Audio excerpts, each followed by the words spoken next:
Hi everybody, this is Kim. I'm coming in with another episode of The Shine. Don't forget to subscribe, thumbs up the video, and leave a comment. Okay, this episode start off with Brandon and Louise, and Louise took him to buy a gun. So he asked Brandon, you know, how much money you got to spend, and Brandon's like $500. And he was like, well, you know, how much do you want to spend? He was like, I don't know. So Brandon decides to, you know, peel off $300. And Louise tell him, okay, you know, put the rest in your shoe, in your sock. Brandon isn't a street dude. You could clearly tell that right here. So the dude comes up, the one that's going to sell them the gun, and he starts explaining the gun and all this. And he asks Brandon, you know, how much you want to spend? Brandon says $300. So he starts saying, you know, for the clip, you get this and that, and bring it back to $350. So now it's time for Brandon to pay for the gun, and Brandon is feeling a little nervous after that. So he changes his mind. So the dude that's selling him the gun feel like he's being set up. So he point the gun at them. He tell Louise to turn around. He punched Brandon in the face. He punched Brandon in the face, and Brandon falls to the ground. And he basically take the money, the $300. Brandon, no, this is not him. Like Jerica was telling him, and like she was saying in the last episode, don't try to do some hood stuff. You know that's not you. And here he go. He's trying to do some hood stuff, and now he got his ass kicked and robbed. Ronnie is at home, and he's just laying back on the couch, chilling. He's tripping. You know, he's sitting on the couch, and Cookie is talking to him, and he's like, you know, why did you take the chain, or why are you wearing a chain? And of course Cookie is talking back because it's all in Ronnie's head. So now, after going through all that, and Ronnie finally says, you know, sorry. Now Brandon is at Laverne's house, his mother's house, and as soon as he walk in, Laverne's boyfriend saying, you know, what happened to you? And he was like, man, don't worry about it. You know, and so he said, come on, man, let me clean you up before your mama have a fit. You know, so he goes in and he give him a towel and stuff to clean himself up. And he give him a shirt. And after he do that, now he didn't have to do that. So then after that, him and Brandon get into it again. He just don't like her boyfriend. So Brandon was like, man, you know, you think you the first dude that came up in here, you know, and trying to run things? And her boyfriend said him, no, but I'm gonna be the last. So he goes out back and he talks to his mother, and he asks her, well, you know, how long he gonna be here? And she was like, not long. And he said, oh. And then after that, she says, because I just sold the house. A realtor came by and he gave me a nice offer. We gonna move. We gonna move down to Tennessee. Keisha and Emmett, they in Keisha's bedroom, and she, you know, he want to get down, and he's saying, you know, she's basically saying, not without no condom. You ain't finna put no baby up in me. So he was like, you know, we could do other things. And like she said, like what? And then next thing you know, she heard her mother come home. Her mother is coming up the steps, so he hurry up and jump out the bed, grab all his stuff, and sneak out the window. Which is crazy. Now her mother comes through the door and see that she's basically half dressed, and she's putting her shirt on and got the window open. Me personally, as a mother, I would have been on something ain't right. Something's fishy going on, and I need to get to the bottom of it, but that's just me. So he ends up, like I said, sneaking out the window, and as soon as the mother leaves the room, you know, he waved at Keisha and was like, you know, I'm gonna call you, and then they leave. He leaves. Now Brandon is at home, and Jerica is wondering what happened to his head. So she asking him, and he basically trying to lie and say he hit his head at work. And she keep on questioning him, and then he finally tell her he tried to buy a gun. And so she want to know why, what, you know. And he said, well, I know who killed Cootie. And she was like, you know, we got plans and we got things to do. You know, you need to grow up. If you know who killed Coogie, then you need to go to the police. And he keep telling her, the police ain't gonna do nothing. The police isn't gonna do anything. So she's just basically pissed because she don't want him to mess up what they trying to do. You know, they trying to open up a restaurant and she want him to forget all this hood stuff. And it's time to grow up and be a man and move to bigger and better things. But he feels like somebody needs to pay for Coogie's death. So I guess now, after the last episode when Emmett broke down, I guess now his mother, Jada, is gonna help him out a little bit, because she's saying, okay, I got the day off. I'm gonna take the baby, and you know the Gap is having a sale, so we're gonna do a little shopping. Don't forget to ask your boss, Sony, for extra hours, because you need it. Your baby need proper daycare, and he need other things. So he basically like, okay, yeah, all right. While he's on the toilet taking a dump. Now he's at Kevin and Keisha's house, and they all sit at the table, and Kevin come in feeling a little down or whatever, and his mother finds out that, well, Keisha says that he's feeling a little funny because he in this play, you know, and his mother's a little bit excited the fact that he's in a play or whatever, and he let them know, I only signed up for the play because I was trying to get at this girl, and I really don't want to do it. And she's basically telling him, you know, remember, we finish what we start.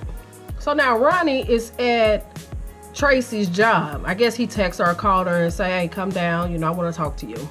So she finally get down there. She want to know, she wants some answers. Why you didn't show up? Why you didn't call? What's going on? I don't get why he didn't just tell her. Or even if he didn't want to tell her, the night that he found out that Coogie didn't kill Jason, he should have still took the groceries over there to her, but he didn't do that. So now she's like, you know, I don't know why I trust you anyway. You know, I should have never ever trust you. Don't call me, get out my face. And, you know, Ronnie is trying to plead with her and saying, you know, it ain't like that and ain't like that. She ain't trying to hear nothing. Now, Brandon wants Jerica to talk to his mother. You know, and he telling her that some real estate agent came and I need you to go over there and see if she signed anything, you know, what's going on. And she like, you know, your mother hate me, so I'm not going over there by myself.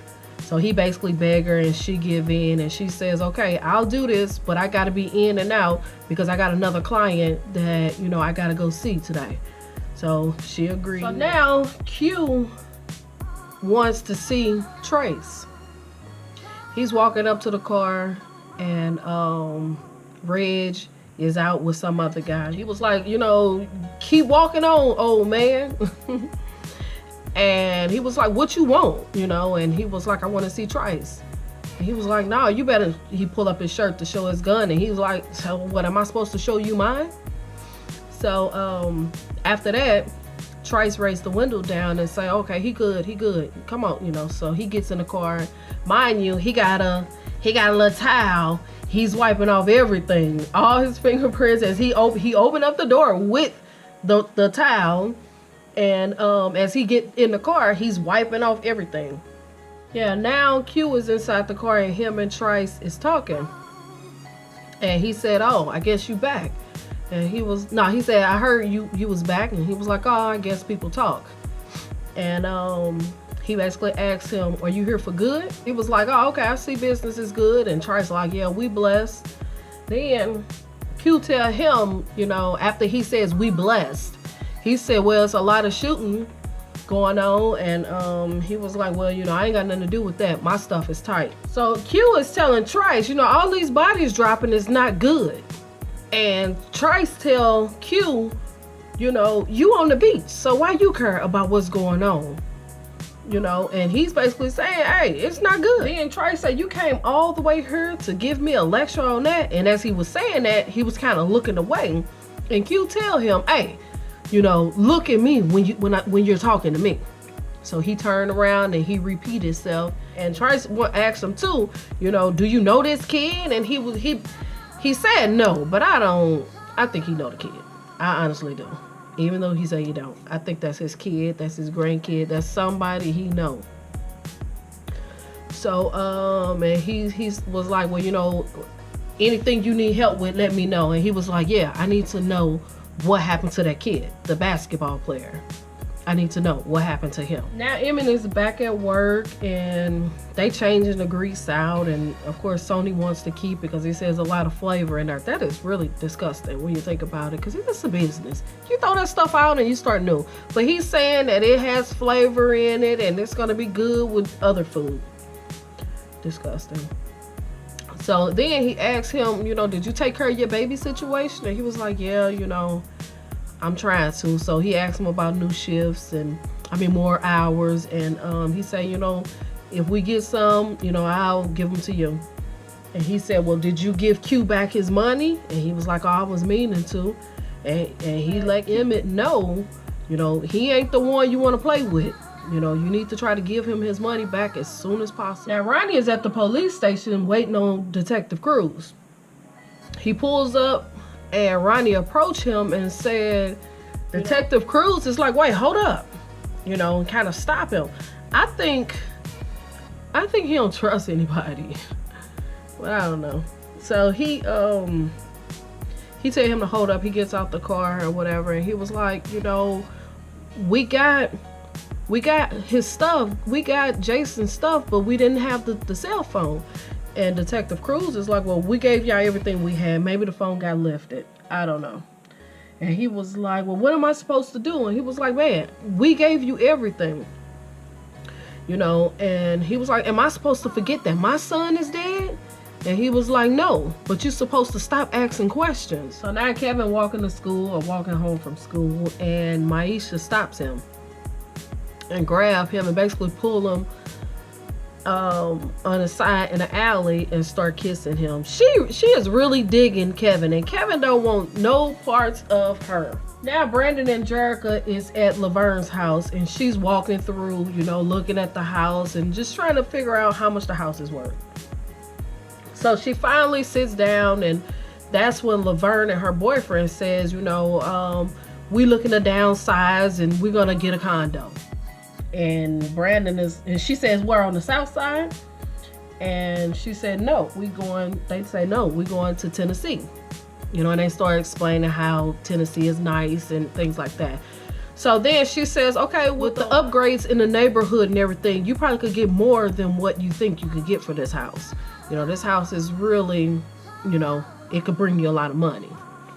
Now Brandon is mad because now he feel like, you know, now you really pushing Laverne to sell the house, and he don't want her to sell the house. He want her to stay there, keep the house and everything. But Laverne ain't for it. She ready to leave because too many memories of Coogee, and she keeps saying she's just tired. And Brandon is pissed because he feel like once she sell that house, she gonna go through the money fast, and next she's gonna be at his doorstep begging him for money. And Jerica is like, you don't know that.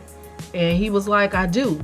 You know, she done made bad decisions after bad decisions. You know, yeah, she's probably gonna make another bad decision. Ronnie is at Meldrick's house, and he's thinking Meldrick is gonna tell him something about, you know, his son being killed. And Meldrick tell him, like, you know who block that is? And I'm supposed to tell you something that I have nothing to do with? No. So Meldrick say,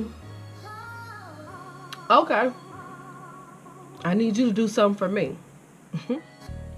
So Meldrick pull his hand out to shake Ronnie's hand. So as he's shaking his hand, he pull him down and say, yeah, you sold me that gun that the other kid was killed. Now, if the police come up around here, sniffing around here, I'm gonna come back to you, and I'm gonna kill you and your whole family, your prom date, your girlfriend, anybody that's tied to you. I'm gonna kill them. Now Ronnie is back at the corner store, and he's asking the owner about Kevin, Jake, and Papa. Do he know him? And so the owner asks Ronnie why. And so Ronnie says, you know, I think I think they know my son, you know, and I want to see if they have any of his gear. I guess thinking, you know, because they was missing a lot of stuff from Jason. So he made it seem like he wanted to know if they knew where some of the stuff was. The owner points up to the wall and say, oh, they go to the school not too far from here. And he was like, Ronnie was like, well, what time they get out? And he was like, well, about 3 o'clock. They usually come around and they buy soda and chip and things like that. You know, they good kids, pretty good kids. Now, Detective Cruz and Detective Wallace is inside the bathroom. And of course, Detective Wallace is asking a whole lot of questions, you know, and Detective Cruz is answering basically all of them. So Detective Wallace is saying, oh, is that the kid's father that got killed? That the little boy got killed, Jason? And Detective Cruz said, yeah, something like that. You know, I don't understand why Detective Cruz is giving Wallace all this information when he's not even telling him what's going on in the stash house.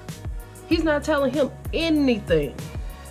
And after all these questions, Detective Wallace said, did you tell, he was asking if he told Ronnie, if Detective Cruz told Ronnie that Coogie was in custody. And of course, Detective Cruz lied and say, no, I didn't tell him. Now Ronnie is at the school, at Kevin, Jake, and Papa's school. And they notice him and they take off running. They run back into the building. They end up going into the theater. And of course, they in there, they rehearsing for that play, The Wiz. And the teacher said, oh, yes, I could use all 3 of y'all. I could use your friends. Thanks for bringing your friends. I got roles for y'all. So now the teacher gives them the roles as the lollipop kids. Papa don't want to. He like, what the heck I look like? So now they back there in the back where they supposed to be changing into their costumes, and Jake asks Kevin, you know, what you do? Did you snitch on us? And he was like, no. You know, that dude after me. You know, I don't know what I'm gonna do. I don't know what I'm gonna do now. So Jake convinced Kevin to go to Ronnie and tell him that he's not gonna snitch. He like, you know, Kevin don't really want to do it. He's scared and he feel like it's a bad idea, but he gonna do it anyway. Now Detective Wallace is down on the block and he sees some homeless dude. And he hops out the car and he asks the homeless dude, have he seen a cell phone or anything anywhere around there? And the guy says, you know, I'm not helping you. You know, I think he called him a double or something. And Detective Wallace asks him again. And then as the guy was bending down, Detective Wallace steps on his hand and say, oh, you gonna help me. And so the dude say, okay, you know, I'll help you. So now Brandon is back at his mother's house and they trying to pack up some of Coogie's stuff. And he goes in and he asks Laverne, why is it that you really want to sell the house? And he said, well, is it because of Coogie? And she says, you know, I could barely walk past the room. You know, I just keep on hearing him in the room singing or, you know, drawing. She said, she go on to say, you know, I know you thought that I love Coogie more than you, but I didn't. You know, it's just that I knew you would be okay. But Coogie was just different. You know, he needed more. Now Emmett is at the corner store and he's trying to beg them to hire him. He's saying, hey, I know everybody in the neighborhood. You ain't got to worry about people coming in here trying to steal, you know, because I know everybody, you know. And the guy, I guess the owner's son, says, okay, well, you give me those retro 3, you got a deal. You know, I see what I could do. So now Jerica is at her meeting or at her next showing, and it's Q. Q wants to see the house, so they go in and she say, okay, well, it needs this, this, and that. And he was like, oh, okay.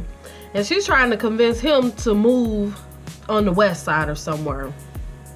And he was like, no, you know, I like it here. Who wants to move up there? So he was like, oh, this is nice. You know, I'll take it. And he's tell her, I don't need a mortgage. Here go this card. Get in touch with my lawyer. I want everything. How soon can you get it done? And she was getting ready to say, you know, it takes a couple of weeks or so. And he was like, no, I need it done by tonight. You know, I know what I want. I pay you, I give you whatever you're asking for it. I just need the keys by tonight. Okay, Brandon is at home and his cousin came to bring him his van, you know, because they're trying to clean out the house, you know, where Coogie's stuff is. So he basically tell him, you know, you mess up my van, you gonna buy it. Emmett is on the block and he's talking to Reggie about work. Well, Reggie tell him, hey, you know, I heard you looking for work. And so he running down how much he could make and all this, and Emmett basically say, you know, let me think about it. And Reggie tell him, you know, if you got to think about it, then this might not be the field for you. Now Detective Cruz is at home going over all the files and just really tripping off the fact that he told Ronnie that Coogie was standing over the body. So his wife comes in and she asks him, you know, what are you doing? And he was like, you know, I messed up. I told the guy, you know, that we had somebody, and I told him who it was. You know, so his wife was saying, you know, you need to. And Ronnie is back on the block with his two friends, and they sitting up smoking weed and, you know, drinking a little liquor. And Ronnie walks up and they like, Dad, what's up with you? You need some of this. So they hand him the bottle and he say, no, he don't want no bud, weed. So then next thing you know, his friend was like, hey, look at this. It was Kevin across the street. So Ronnie goes across the street and Kevin say, hey, you know, you was at my school, you know, looking for me. And he was like, yeah, that's what you do when it's a problem. We got a problem. So Kevin tell him, we don't have no problem. And Ronnie says, I'll decide that.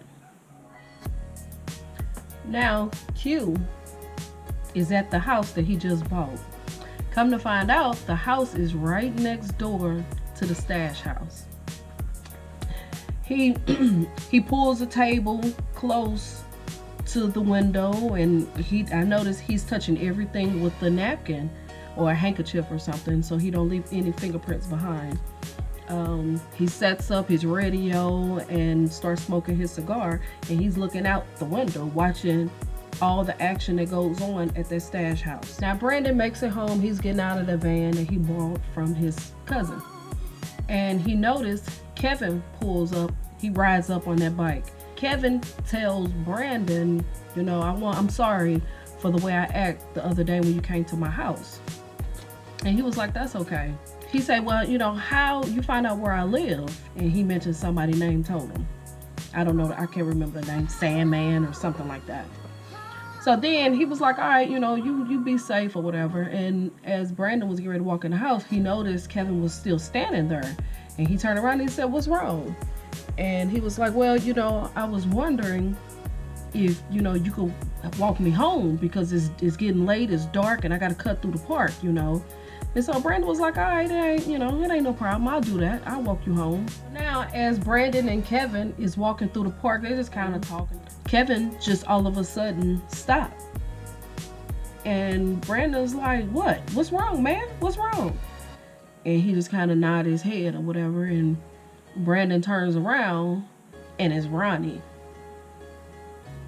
And Ronnie say, hey, you know, I heard you was looking for me. You know, don't forget to check out some of my other videos. I'll put a link in the top or somewhere, or click on one of the end clips.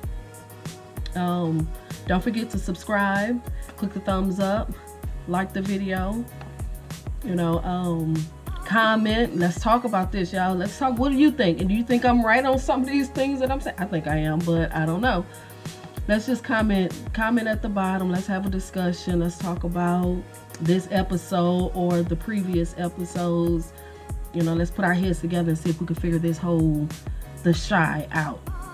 You never know. Somebody's gonna be right. All right.